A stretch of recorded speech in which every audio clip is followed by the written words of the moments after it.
Short motivational story in Hindi. एक राजा ने अपने सैनिकों को सड़क के बीच में एक बड़ी चट्टान रखने के लिए कहा।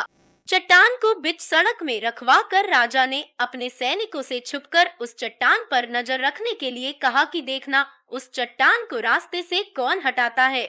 लोग उस जगह पर आते रहे और जाते रहे, लेकिन किसी ने भी उस चट्टान को रास्ते से हटाने की कोशिश नहीं की।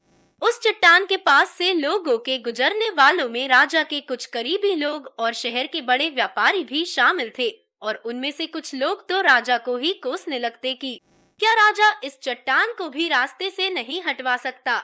लेकिन किसी ने भी उस चट्टान को रास्ते से हटाने का प्रयास नहीं किया। ऐसा काफी दिनों तक चलता रहा। एक दिन एक किसान अपनी सब्जियों के साथ उधर से गुजर रहा था। उसने चट्टान को रास्ते में पड़े देखा और सोचा कि सबको इस चट्टान की वजह से कितनी तकलीफ हो रही है। उसने अपनी मजबूत लाठी से उस चट्टान को एक तरफ धकेलने की कोशिश शुरू कर दी।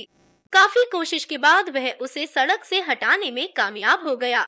चट्टान रास्ते से हटाने के बाद किसान अपनी सब्जियों को उठाकर जाने ही वाला था कि अचानक उसकी नजर एक पोटली पर गई, जो ठीक उसी जगह पड़ी थी जहां से उसने वह चट्टान हटाए थे। उसने उस पोटली को खोलकर देखा तो उसमें सोने के कई सिक्के थे, और उन सिक्कों के साथ राजा का एक संदेश भी था, जिसमें लिखा था कि ये सोने के सिक्के उनके लिए है जो इस चट्टान को रास्ते से हटाएगा। दोस्तों, बिल्कुल ठीक इसी तरह हम सबके लाइफ में भी कई परेशानियां आती है। कुछ लोग उन परेशानियों से बचकर निकल जाते हैं और कुछ रास्ता बदल देते हैं, और चंद लोग ठान लेते हैं उन परेशानियों का हल निकाल लेने की, और ऐसे ही लोग मुश्किलों में संभावनाएं और संभावनाओं में छिपे अवसर खोज लेते हैं।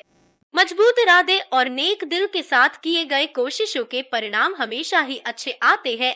इसलिए जीवन के परेशानियों से घबराओ मत, बल्कि उन परेशानियों को हल करने की कोशिश करते हुए जीवन सफर में आगे बढ़ते रहो।